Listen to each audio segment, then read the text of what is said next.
Je suis le lieutenant-colonel Patrick Monnier, délégué militaire départemental de la Haute-Loire.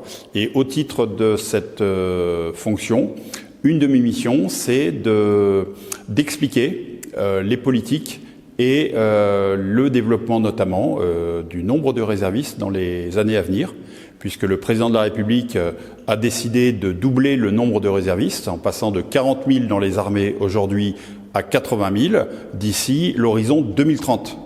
La raison est simple, le contexte international étant menaçant, nous avons décidé à travers une loi de programmation militaire d'augmenter de 40% le budget des armées. Donc il y a toute une partie matérielle, entraînement, etc. Mais il y a une partie qui concerne la nation, qui concerne les forces morales, car les militaires auront besoin aujourd'hui de nombreux réservistes pour les aider, aussi bien sur le territoire national qu'en opération ou dans le cadre d'un conflit. Et nous ne pouvons compter aujourd'hui que sur la nation pour participer à cette défense de notre pays dans un contexte où nos armées restent dans un volume réduit. Et c'est le choix qui a été fait, c'est de développer ces réserves. Le doublement des réserves, ce sont les réserves opérationnelles. Donc les réservistes opérationnels, ce sont des réservistes qui portent l'uniforme et qui reçoivent des missions militaires au même titre que des militaires d'active.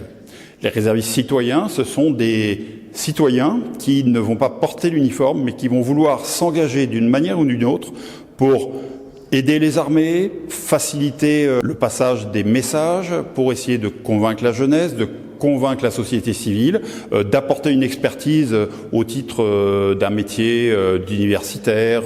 Voilà, donc c'est deux types de réserves bien différentes. L'une en treillis aux côtés des soldats d'active, l'autre plutôt un citoyen qui va contribuer à développer l'esprit de défense dans son milieu professionnel ou dans les différents endroits où il pourra intervenir.